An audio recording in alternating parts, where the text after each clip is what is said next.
Hello everyone, कैसे हैं आप सभी लोग। आप सभी लोगों का स्वागत है मेरे यूट्यूब चैनल बायो यूनिवर्स पे। आज जो मैं ये वीडियो लेके आया हूँ, इसमें हम लोग डिस्कस करेंगे क्लास 11 बायोलॉजी की चैप्टर 6 को, जो कि है एनाटॉमी ऑफ फ्लावरिंग प्लांट। तो जैसा कि इस चैप्टर के कुछ हिस्से को हम लोगों ने पहले ही डिस्कस कर लिया है, उसकी वीडियो आप लोगों को मेरे चैनल पे मिल जाएगी। अगर अभी तक आप लोगों ने नहीं देखा है तो आप लोग जाके वहाँ पे देख सकते हैं। इस वीडियो में बेसिकली हम लोग डिस्कस करेंगे जो एनाटॉमी ऑफ फ्लावरिंग प्लांट के जो बचे हुए टॉपिक हैं, जिसमें कि एक है सेकेंडरी ग्रोथ, उसको डिस्कस करेंगे और फिर उसके बाद चैप्टर को हम लोग एंड करेंगे। तो हम लोग वीडियो को आगे बढ़ाते हैं, डिस्कशन शुरू करते हैं। लेकिन डिस्कशन शुरू करने से पहले मैं आप सभी को दुर्गा पूजा की हार्दिक बधाइयाँ देना चाहता हूँ।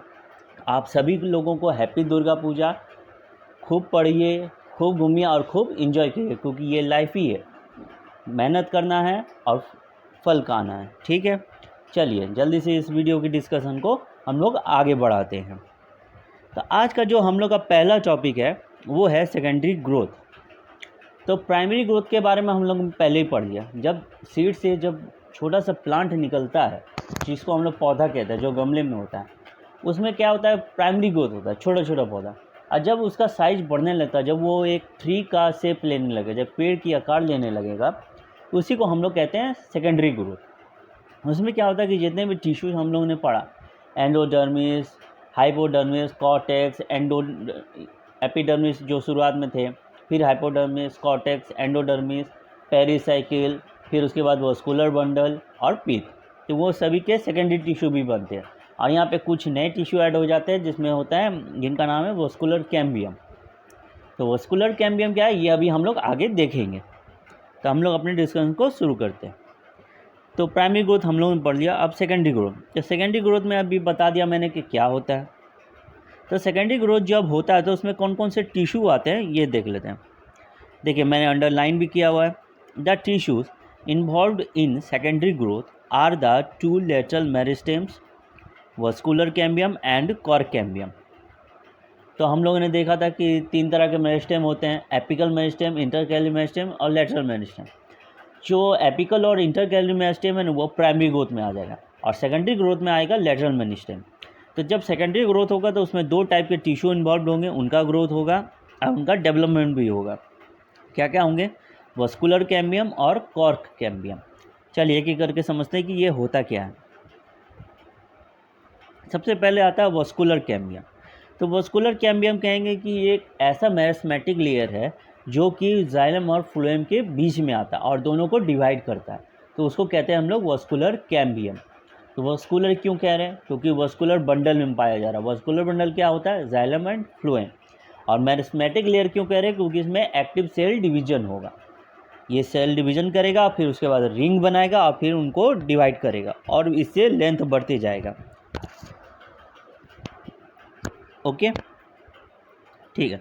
तो आप लोग वस्कुलर कैम्बियम समझ गए होंगे कि ऐसा मेरिस्टेमेटिक लेयर जो कि जाइलम एंड फ्लोएम के बीच में डेवलप करता है और उनको डिवाइड करता है, ठीक है, उनका कटिंग ऑफ करता है, तो उनको कहते हैं वस्कुलर कैम्बियम। तो वस्कुलर कैम्बियम जो है यंग स्टेम में पैचेस के फॉर्म में प्रेजेंट रहेगा और जाइलम एंड फ्लोएम में, और उस पैचेस के फॉर्म में फिर अपने मन के एक दूसरे के साथ जुड़ते हुए एक कंप्लीट रिंग बनाएगा। और ये जो रिंग बनाएगा ना, इसी को हम लोग आगे चल के एनुअल रिंग पढ़ते हैं, जिससे कि हम लोगों को ट्री की एज पता चलती है। ठीक है, चलिए अब ये रिंग कैसे बनता है वो देखते हैं। Formation of cambium ring. In dicot stem the cells of cambium present between primary xylem and primary phloem is the interfascicular cambium. इसका कहने का मतलब है कि डाइकोट स्टेम होते हैं, दो टाइप के स्टेम हैं, डाइकोट और मोनोकोट। तो डाइकोट स्टेम में जो होता है ना, कैम्बियम के जो सेल हैं वो प्राइमरी जाइलम और प्राइमरी फ्लोएम, प्राइमरी इसीलिए जो पहले बने, तो प्राइमरी जाइलम और प्राइमरी फ्लोएम के बीच में जो कैम्बियम के सेल प्रेजेंट होंगे डाइकोट स्टेम में, उनको कहते हैं हम लोग इंट्राफेसिकुलर कैम्बियम। याद रखेंगे बीच में है, ठीक है, इसे कहेंगे इंट्राफेसिकुलर। अब ऐसे सेल जो कि बीच में नहीं पाए जाते हैं, ठीक है, उनको कहते हैं इंटरफेसिकुलर कैम्बियम। इंट्रा हो गया जो बीच में, अब आते हैं इंटरफेसिकुलर कैम्बियम, तो वो क्या होता है उसमें पढ़ते हैं। The cells of medullary rays adjoining these interfascicular cambium become meristematic and form the interfascicular cambium. इसमें कहना है कि मेडुलरी रेस के जो सेल होते हैं ना, वो क्या करेंगे, वो जो अभी इंट्राफेसिकुलर कैम्बियम बना उसके साथ जॉइंट हो जाएंगे, और उसके साथ जॉइंट होने के बाद फिर वो भी मेरिस्मेटिक हो जाएंगे, उनमें भी डिवीज़न चालू हो जाएगा। तो फिर वो जाके क्या बनाएंगे, इंटरफेसिकुलर कैम्बियम। एक बार मैं फिर से रिपीट कर देता हूँ। तो इंट्राफेसिकुलर कैम्बियम क्या होता है, ऐसे कैम्बियम के सेल जो कि जाइलम एंड फ्लोएम के बीच में आते हैं, प्राइमरी जाइलम एंड फ्लोएम के। इंट्रा हो गया, इंटर क्या हो गया, ऐसे मेडुलरी रेस के सेल, ऐसे सेल जो कि मेडुलरी रेस के हैं, वो इंट्राफेसिकुलर कैम्बियम के साथ मिल के मेरिस्मेटिक होते हैं और फिर उसके बाद इंटरफेसिकुलर कैम्बियम बनाते हैं। अब फिर दोनों मिल के, इंट्रा और इंटर दोनों मिल के एक रिंग बनाता है। ठीक है, तो कैम्बियम का रिंग कैसे बनता है ये भी हम लोगों ने समझ लिया। चलिए अब आगे बढ़ते हैं। आगे है activity of cambial ring. Cambial ring होता है, कैसे बनता है ये तो पढ़ लिया, अब उसका एक्टिविटी क्या होता है, क्या उसका फंक्शन होता है ये पढ़ेंगे। The cambial ring becomes active and begins to cut off new cells both towards the inner and the outer sides. तो इसमें कह रहा है कि एक्टिविटी क्या है। तो कैम्बियल रिंग जो है जब वो बना तो वो एक्टिव होता है, और एक्टिव होने के बाद जो रिंग बन गया तो उसके बाद क्या करता है, न्यू सेल्स जो होते हैं ना उनको काटता है। कैसे, कुछ को अंदर की ओर भेजता है और कुछ को बाहर की ओर भेजता है। मीन्स बेसिकली क्या है कि वो डिवीज़न कॉज करता है। देखिए मैं बता ऐसे करके वो बीच में, सॉरी ये थोड़ा गलत बन गया, हाँ ये सर। तो इस तरीके का कैम्बियल रिंग होगा। तो यहाँ जो नए नए सेल होंगे ना, ये अंदर की ओर बनेंगे और जो बाहर की ओर है उनको बाहर की ओर डिवाइड करेगा। ठीक है, चलिए। The cells cut off towards pith mature into secondary xylem and the cell cuts off towards periphery mature into secondary phloem। तो मैंने कहा था ना कि जब सेकेंडरी ग्रोथ होगा तो जाइलम, फ्लोएम, कैम्बियम, कॉर्टेक्स जितने हैं सब के सेकेंडरी बनेंगे। ठीक है, तो सेल कट ऑफ करता है कैम्बियल रिंग। तो जो सेल को कट ऑफ किया पीथ की ओर मीन्स सेंटर की ओर, उनको कहेंगे सेकेंडरी जाइलम। और ऐसे सेल जिनको कट ऑफ करके पेरीफेरी में भेजा मीन्स बाहर की ओर वॉल के तरफ, तो उनको कहेंगे सेकेंडरी फ्लोएम। ठीक है, आगे बढ़ते हैं। The cambium is generally more active on the inner side than on the outer side. बोले कि कैम्बियम जो है ना, इनर साइड में जो कैम्बियम होगा वो ज़्यादा एक्टिव होगा as comparison to outer side जो बाहर में होंगे। ओके, चलिए अब आगे बढ़ते हैं। As a result the amount of secondary xylem produce more than secondary phloem. इसका रिजल्ट में क्या होता है, जब कैम्बियम अंदर वाले ज़्यादा एक्टिव होंगे तो जाहिर सी बात है इसका रिजल्ट में होता है कि जो सेकेंडरी जाइलम जो अंदर बने वो ज़्यादा बनेंगे सेकेंडरी फ्लोएम के मुकाबले। ठीक है, अब देखते हैं आगे क्या लिखा हुआ है। The primary xylem however remains more or less intact. Primary xylem तो वो तो प्राइमरी ग्रोथ में होगा, उसके बाद तो अब सेकेंडरी जाइलम आ गया। तो इसमें ये लिखा है कि जब प्राइमरी जो सेकेंडरी ग्रोथ आता है उसके बाद क्या होता है कि जो प्राइमरी जाइलम होता है वो मोर या फिर लेस इंटैक्ट हो जाता है, मीन्स इनएक्टिव हो जाता है, मानी कि उसका उतना रोल नहीं रहता। ठीक है, वही बोलना चाह रहा। Okay, at some places the cambium forms a narrow band of parenchyma which passes through the secondary xylem and the secondary phloem in the radial direction. These are called secondary medullary rays. एक primary medullary race वो तो पढ़ लिया हम लोगों ने, उसकी video आप लोग को मिल जाएगी मेरे चैनल पे। अब आता है सेकेंडरी मेडुलरी रेस। तो ये सेकेंडरी मेडुलरी रेस होता क्या, तो कुछ जगह पे जो कैम्बियम होते हैं वो एक नैरो बैंड बनाते हैं पैरेन्काइमेटस सेल का। ठीक है, पैरेन्काइमा आ गया तो मीन्स लिविंग सेल होंगे। ठीक है, तो कैम्बियम कुछ जगह में एक नैरो बैंड बनाएंगे पैरेन्काइमा सेल का, जो कि जाइलम एंड फ्लोएम के से होते हुए गुजरेगा रेडियल डायरेक्शन। ठीक है, जाइलम फ्लोएम को डिवाइड नहीं कर रहा बल्कि उसके पास से बोलिए टच होते हुए गुजर रहा है। ठीक है, तो टच होते हुए गुजरेगा रेडियल डायरेक्शन में, उसको कहेंगे सेकेंडरी मेडुलरी रेस। मैं एक बार फिर से रिपीट कर देता हूँ। तो कुछ जगह पे जब कैम्बियम जो है एक नैरो बैंड बना रहा है पैरेन्काइमा का, अब वो जो नैरो बैंड है वो सेकेंडरी जाइलम से और सेकेंडरी फ्लोएम से पास करता है रेडियल डायरेक्शन में, और उसी को रे जो पास कर रहा है उसको कहेंगे हम लोग सेकेंडरी मेडुलरी रेस। चलिए आगे बढ़ते हैं। उम्मीद कर रहा हूँ कि मैं जो पढ़ा रहा हूँ वो आप लोगों को समझ में आ रहा हूँ। हाँ, मैं एक बात तो बोलना ही भूल गया मैं हर एक वीडियो में आप लोगों से रिक्वेस्ट करता हूँ, इस वीडियो में भी ज़रूर करूँगा। अब मेरी रिक्वेस्ट ये है कि आप लोग अगर मेरे चैनल पे फर्स्ट टाइम विज़िट कर रहे हैं या इससे पहले भी विज़िट कर चुके हैं और अभी तक आप लोगों ने मेरे चैनल को सब्सक्राइब नहीं किया है, तो प्लीज़ सब्सक्राइब ज़रूर कर दें और वीडियो के अंत तक बने रहें, अंत तक देखें और पसंद आए तो लाइक ज़रूर करें। और सब्सक्राइब करने से एक बहुत अच्छी बेनिफिट मिलती है। वो बेनिफिट क्या है वो उसको मैंने अलग से वीडियो में बताया हुआ है, वो वीडियो आप लोगों को मेरे चैनल पे मिल जाएगी, जो कि इसके पार्ट 2 जो है इस चैप्टर का उसमें आप लोगों को मिल जाएगा। ज़रूर जाके देखिएगा कि सब्सक्राइब करने का भी क्या ज़बरदस्त बेनिफिट है। ओके, चलिए ये डायग्राम देखते हैं। तो जैसा कि हम लोगों ने पढ़ा था, एपिडर्मिस जो होता है आउटर मोस्ट लेयर होगा, जैसा कि आप लोग देख सकते हैं। कॉर्टेक्स एपिडर्मिस के बाद आएगा। फिर यहाँ पे देखिए प्राइमरी फ्लोएम दिख रहा है बाहर की ओर, फिर बीच में वस्कुलर कैम्बियम बन रहा है जाइलम एंड फ्लोएम के बीच में। फिर प्राइमरी जाइलम दिख रहा है आप लोगों को पीथ की ओर, सेकेंडरी मानी सेंटर की तरफ। ठीक है, ये देख सकते हैं आप लोग। डायग्राम को ध्यान से देखिएगा। यहाँ पे कैम्बियम रिंग नहीं बना है, यहाँ बन रहा है और यहाँ कंप्लीट रिंग बन गया। इधर वाले में बन रहा है, इधर वाले में बन गया है, जिसको कहेंगे हम लोग इंटरफेसिकुलर कैम्बियम। देखिए इंटरफेसिकुलर क्या है, जो इंट्रा से जुड़ रहा है। इंट्रा में से जाइलम फ्लोएम के जो बीच में जो है ना, उसको कहेंगे इंट्रा। ठीक है, ये वाला। चलिए आगे बढ़ते हैं। अब ये देखिए डायग्राम, ये आप लोगों को दिख रहा होगा कुछ नए टर्म, फेलम, फेलोजियन। ये क्या होता है ये अभी मैं डिस्कस करूँगा आगे, तब तक और देखिए जो डिस्कस हो गया। मेडुलरी लेयर्स ये आप लोगों को दिख रहा है। फिर सेकेंडरी जाइलम, सेकेंडरी फ्लोएम जो सेकेंडरी ग्रोथ में बना, और फिर उसके बाद कैम्बियम रिंग। ठीक है, और कैम्बियम रिंग भी दो टाइप के, इंट्राफेसिकुलर और इंटरफेसिकुलर, जो दोनों मिलेंगे तो बनेंगे कैम्बियम रिंग। ठीक है, चलिए आगे बढ़ते हैं। अब आता है spring would and autumn would. अब देखते हैं ये क्या होता है। चलिए देखते क्या लिखा हुआ है। The activity of cambium is under the control of many physiological and environmental factor. इसमें कहने का मतलब है कि जो कैम्बियम का एक्टिविटी तो अभी तक हम लोगों ने देख लिया क्या करते हैं, तो लेकिन कैम्बियम का जो एक्टिविटी होता है वो कंट्रोल में होता है, उसको कंट्रोल करता है कोई। कौन करेगा? तो वो फिजियोलॉजिकल और इन्वायरमेंटल जो फैक्टर होते हैं वो कंट्रोल करते हैं। फिजियोलॉजिकल फैक्टर में हो जाएंगे मीन्स जिस एरिया में वो पाए जा रहे हैं वहाँ के।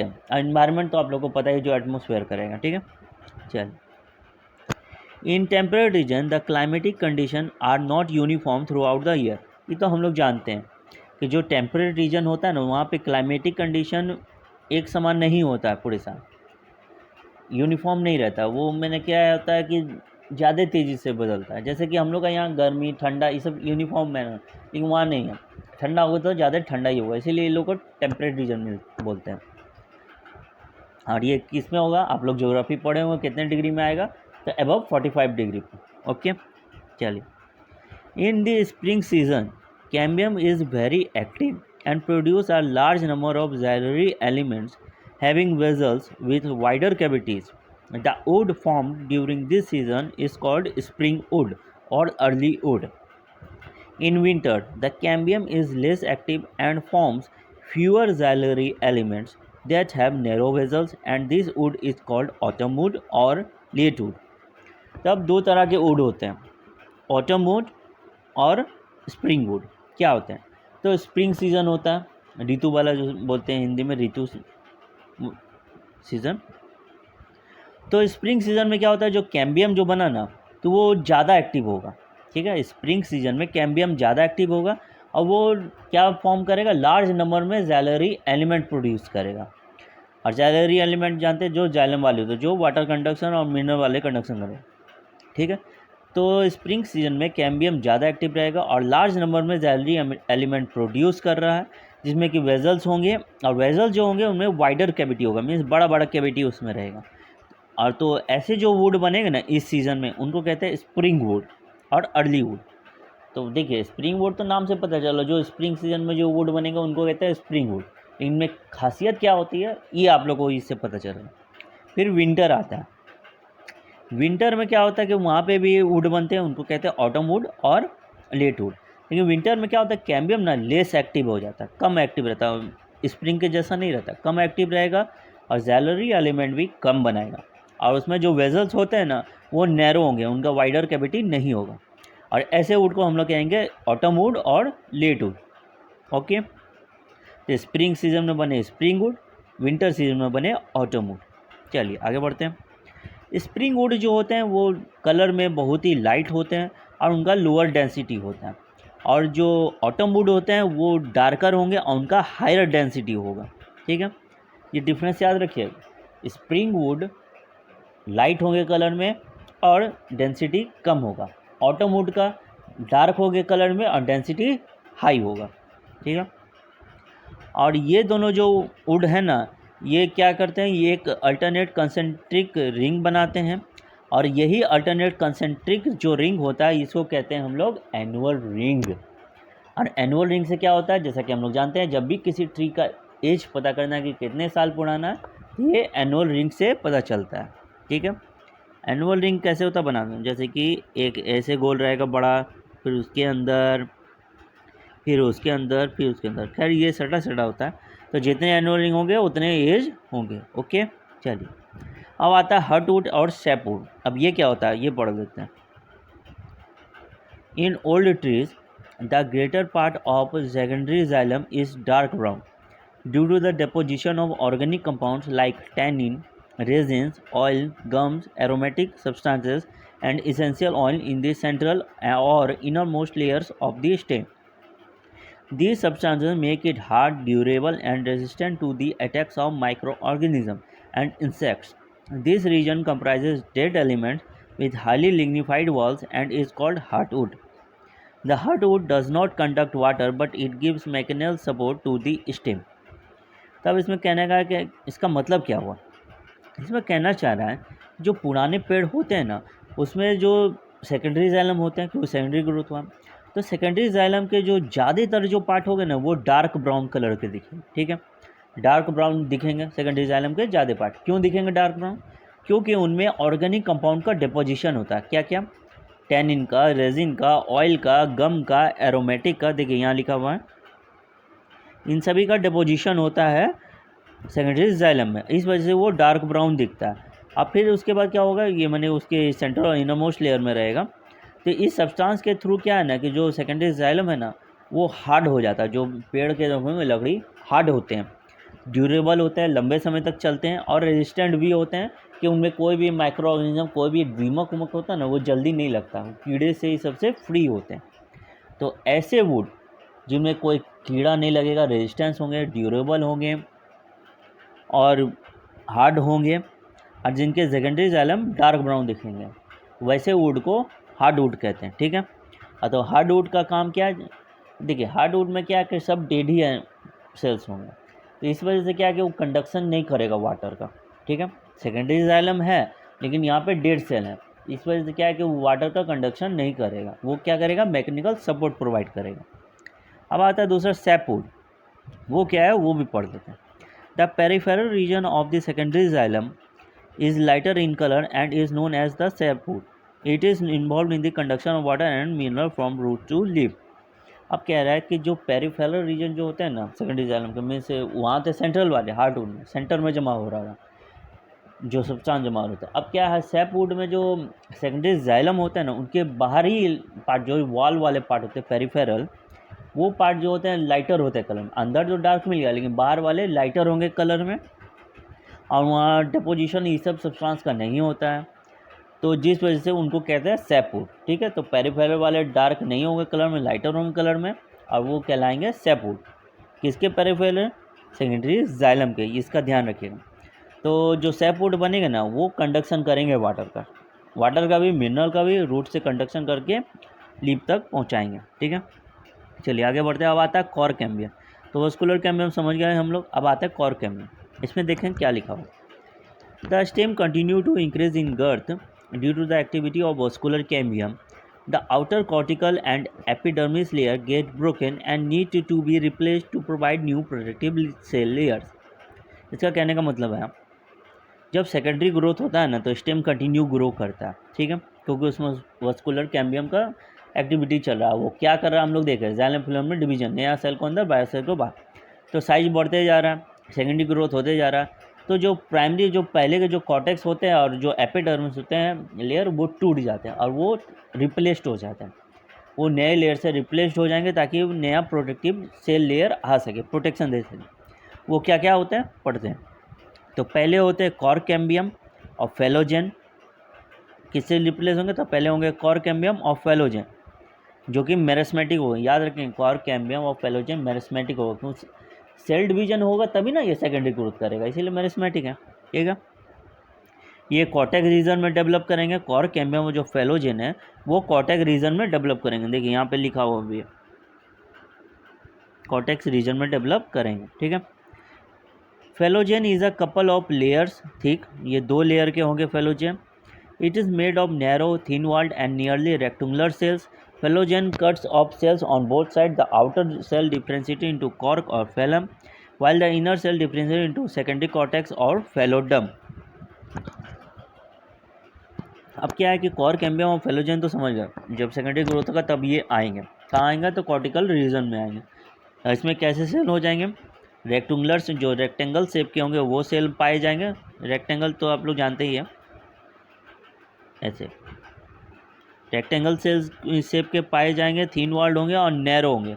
इसमें पाए जाएंगे फेलोजेन में। ठीक है, तो फेलोजेन में नैरो, थिन वॉल्ड और रेक्टेंगल सेल पाए जा रहे हैं और ये क्या कर रहे हैं? सेल्स को काट रहे हैं दोनों साइड में। फेलोजेन जो सेल्स को होते हैं काटते हैं दोनों साइड में। बाहर जो कटेंगे, जो आउटर सेल होंगे वो डिफ्रेंशिएट कर जाएंगे कॉर्क और फेलम में। कॉर्क का दूसरा नाम फेलम। बाहर वाले सेल कॉर्क और फेलम बन जाएंगे और जो इनर वाले सेल होते हैं वो डिफ्रेंशिएट कर जाएंगे सेकेंडरी कॉर्टेक्स में, जिनको एक और नाम है फेलोडर्म। तो यहाँ पे आप लोगों को समझ में आ गया फेलोजेन क्या होता है, फेलम जिसको कॉर्क भी कहेंगे, और फेलोडर्म भी क्या होता है। ठीक है, अब एक टर्म आता है पेरिडर्म। ये क्या होता है? The cork is impervious to water due to suberin deposition in this cell wall. इसका कहने का मतलब जो आउटर सेल है ना, उनको जिसको कॉर्क कह रहे हैं, फेलम, तो ये क्या होता है? इनसे वाटर नहीं पास कर पाता। ठीक है, इम्परवियस होता है, वाटर पास नहीं करता। क्यों? क्योंकि इनमें सबरिन का डेपोजिशन होता है। ये इंपॉर्टेंट लाइन है, इसको मैंने अंडरलाइन नहीं किया, लेकिन आप लोग अंडरलाइन कर लीजिए, इंपॉर्टेंट है। ठीक है, चलिए। The cells of secondary cortex are parenchymatous. ठीक है, जो सेकेंडरी कॉर्टेक्स के जो सेल्स होंगे वो पैरेन्काइमेटस हो गए, तो मीन्स लिविंग होंगे। ठीक है, तो ऐसे भी प्राइमरी कॉर्टेक्स में भी मैक्सिमम जो पार्ट थे वो पैरेन्काइमेटस ही थे, ये याद रखें। अब एक टर्म आता है पेरिडम। ये क्या होता है? Phellogen, phellem and phelloderm are collectively known as periderm. Phellogen हम लोग ने समझ लिया, जिसको कॉर्क कैम्बियम कहते हैं, फेलम कॉर्क कहते हैं, फेलोडम को सेकेंडरी कॉर्टेक्स कहते हैं। जब ये तीनों मिलता है ना तो ये बनाता है पेरिडम। ठीक है, due to the activity of the cork cambium, pressure builds up on the remaining layers of peripheral to phellogen. इसमें कह रहा है कि जो एक्टिविटी हो रहा है ना कॉर्क कैम्बियम का, उसकी वजह से क्या कि प्रेशर बन रहा है कहाँ? पेरिफेरल रीजन में, मीन्स बाहरी रीजन में, फेलोजेन के बाहरी रीजन में। और उसके बाद क्या होता है कि जो लेयर्स होते हैं वो डाई हो जाते हैं, मर जाते हैं और स्लॉग ऑफ हो जाते हैं। ठीक है, अब उसके बाद एक टर्म आता है बार्क। बार्क क्या होता है? जो पेड़ का जो छाला होता है ना बाहर का, उसी को बार्क कहते हैं। जो आप लोग देखे होंगे, जो बाहरी पार्ट होता है पेड़ का, जो कुछ उखड़ता भी है। ठीक है, bark is a non technical term that refers to all tissue exterior to the vascular cambium.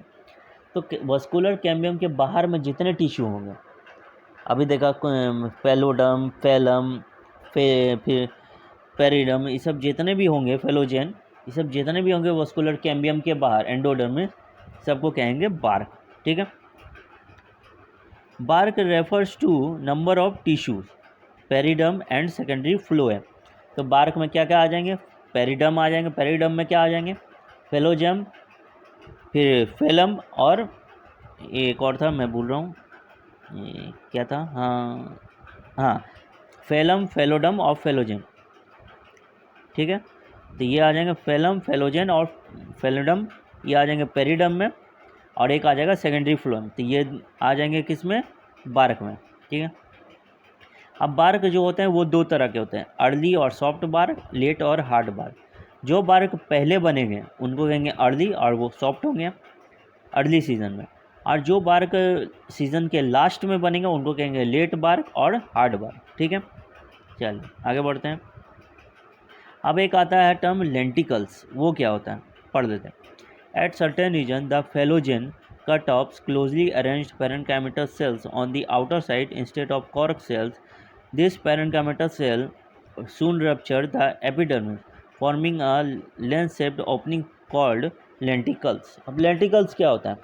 तो कुछ रीजन में जो फेलोजेन होते हैं ना, वो क्या करेंगे, पेरेंकाइमेटस सेल जो है, जो क्लोजली अरेंज्ड है, उनको काट देंगे। ठीक है, उनको काट देंगे ये इस किसके जगह में, कॉर्क सेल के जगह में। तो कुछ रीजन में फेलोजेन जो है वो क्लोजली अरेंज पेरेंकाइमेटस सेल को काट देंगे, किसके जगह में, कॉर्क सेल के जगह में। फिर उसके बाद क्या होगा, जो पेरेंकाइमेटस सेल होंगे उनको काटेंगे तो वो क्या करेगा, एपिडर्मिस को रप्चर करेगा, मीन्स उसको ख़त्म कर देगा और एक लेंस शेप का ओपनिंग बनी सेल बनाएगा, ओपनिंग बनाएगा, और उसी को क्या कहेंगे, लेंटिकल्स। तो जो एपिडर्मिस के पास लेंटिकल्स बन रहा है, एपिडर्मिस खत्म हो जा रहा है। तो लेंटिकल्स का काम क्या होता है, lenticels permit the exchange of gases between the outer atmosphere and the internal tissue of the stem. Leaf में हम लोग जानते हैं कि लीफ से गैसियस एक्सचेंज होता है, लेकिन स्टेम में भी होता है। और स्टेम से कौन करेगा, लेंटिकल्स। लेंटिकल्स कहाँ, स्टेम में। क्या काम, जो गैसेस का एक्सचेंज होता है उसको परमिट करता है। ठीक है, आउटर एटमॉस्फेयर और इंटरनल टिश्यू ऑफ स्टेम का। ठीक है, अब आते हैं सेकेंडरी ग्रोथ इन रूट्स में। अब रूट्स का सेकेंडरी ग्रोथ हम लोग पढ़ेंगे। जैसा कि हम लोग देखते हैं क्या लिखा हो, देखते हैं। In the dicot root the vascular cambium is completely secondary in origin. इसमें कह रहा है कि जो डाइकोट रूट होता है ना, उसमें वस्कुलर कैम्बियम का जो ऑरिजिन होता है वो कम्प्लीटली सेकेंडरी होता है। ठीक है, तो प्राइमरी में नहीं, सेकेंडरी में ही आता है। ठीक है, और भी कुछ इसमें इंपॉर्टेंट नहीं है। जैसे कि लिखा हुआ, it originates from the tissue located just below the phloem bundles. अभी हम लोग ने देखा कि फ्लोएम के नीचे में वस्कुलर कैम्बियम ये सब होगा और उसके नीचे xylem. A portion of pericycle tissue above the protoxylem forming a complete and continuous wavy ring which later becomes circular. अभी देखा रिंग कैसे बनता है। Further events are similar to those already described above for a dicotyledon stem. अब बोल रहा है कि फर्दर जो स्ट्रक्चर है ना, जो हम लोग ऊपर पढ़े स्टेम वाले में, वो सेम है इसमें। ठीक है, आगे बढ़ते हैं। ये देखिए डायग्राम आप लोग देख सकते हैं, protoxylem, pericycle, endodermis, cambial ring, primary phloem cortex और एपिडर्मिस। ठीक है, चलिए आगे बढ़ते हैं। सेकेंडरी ग्रोथ जो होता है ना, वो क्या होगा, स्टेम में होगा और रूट्स में होगा जिम्नोस्पर्म का। याद रखिएगा, जिम्नोस्पर्म में भी सेकेंडरी ग्रोथ होता है, ऐसे सेकेंडरी ग्रोथ एंजियोस्पर्म और जिम्नोस्पर्म में भी होता है। आज जिम्नोस्पर्म एंजियोस्पर्म क्या है, ये आप लोगों को मेरी चैनल पे इसकी वीडियो मिल जाएगी। मैंने इसे प्लांट किंगडम में अच्छे से पढ़ाया हुआ है कि जिम्नोस्पर्म क्या है, एंजियोस्पर्म क्या है, एल्गी क्या है, ब्रायोफाइटा क्या है, टेरिडोफाइटा क्या है। ठीक है, मोनोकॉट डाइकॉट, क्योंकि एंजियोस्पर्म भी डिवाइड होता है मोनोकॉट और डाइकॉट में। तो यहाँ लिखा हुआ है कि जो सेकेंडरी ग्रोथ है ना, वो जिम्नोस्पर्म में होगा, लेकिन जिम्नोस्पर्म में कहाँ होगा, स्टेम और रूट्स में। ठीक है, तो जिम्नोस्पर्म के रूट्स और स्टेम में भी सेकेंडरी ग्रोथ होगा। लेकिन एक बात ध्यान रखने वाला है कि जो मोनोकॉट प्लांट होंगे ना, उनमें सेकेंडरी ग्रोथ नहीं होता। जैसे आप लोग देखते होंगे मेज, ग्रास, ये सब क्या है, मोनोकॉट का एग्जाम्पल है। तो इसमें क्या देखिएगा आप, पतला जैसा रहता है, इसमें सेकेंडरी ग्रोथ नहीं होता, इसमें कुछ पेड़ जैसा शेप नहीं लेता है। ठीक है, चलिए अब यहाँ से क्या है, समरी है। समरी में तो जानते हैं जो चैप्टर में हम लोगों ने पढ़ा उसी को लिखा हुआ। आज समरी जब हम लोग पढ़ेंगे तो शुरू होगा एनसीईआरटी का क्वेश्चन, जो कि बहुत ही इम्पॉर्टेंट है। किसी भी आप एग्ज़ाम की तैयारी कर रहे हैं तो सबसे पहले आप एनसीईआरटी की क्वेश्चन सॉल्व कीजिए। जब ये सॉल्व हो जाएगा तो आप समझ लीजिएगा किसी भी कंपटीशन का क्वेश्चन आपसे सॉल्व हो जाएगा। चलिए अब क्या है, समय आ गया है विदा लेने का। ये चैप्टर को हम लोगों ने ख़त्म कर दिया, अपने डिस्कशन को भी अब हम लोग एंड करेंगे। अब क्या है, इसके बाद के जो चैप्टर्स होते हैं ना, जैसे कि अगला चैप्टर हम लोग का है एनिमल के ऊपर, उसके स्ट्रक्चर को हम लोग पढ़ेंगे। मीन्स एनिमल किन सेल से बने होते हैं, कितने टिश्यू होते हैं, उनमें बेसिकली 4 तरह के टिश्यू होते हैं, तो वो सब करके हम लोग समझेंगे। ठीक है, तो अब हम लोग उस अगली वीडियो में एनिमल के बारे में पढ़ेंगे। अब उसके साथ मिलते हैं। चलिए, उम्मीद करता हूँ कि यहाँ तक आप लोगों को मेरी वीडियो ज़रूर से पसंद आई होगी, तो लाइक ज़रूर करें और सब्सक्राइब भी ज़रूर कर दें, ताकि मैं इस तरीके के और वीडियो लाऊँ। क्योंकि क्या है ना, देखिए आप लोग सब्सक्राइब कीजिएगा ना, तो मुझे मोटिवेशन मिलेगा कि आप लोगों को पसंद आ रहा, तो मैं इस तरह के और वीडियो बना के लाऊँगा।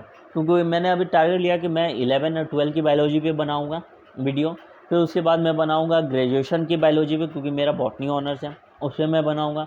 फिर 9 10 की भी बायोलॉजी पे मैं वीडियो बनाऊँगा। धीरे धीरे करके मैं बायोलॉजी के जितने टॉपिक है सब कवर कर लूँगा और आप लोगों के लिए सब ईजी हो जाएगा। फिर आप लोगों को लगेगा यार बायोलॉजी कितना ईजी सब्जेक्ट है, इससे बेकार का हम लोग दूर भागते थे। बहुत ईजी सब्जेक्ट है। और फिर इसके बाद मैं और भी सब्जेक्ट के ऊपर वीडियो बनाऊँगा। बस आप लोगों का साथ चाहिए, आप लोग साथ दीजिए, मैं ज़रूर से बनाऊँगा। ओके, चलिए बाय बाय। अब हम लोग मिलते हैं अपनी अगले वीडियो पे।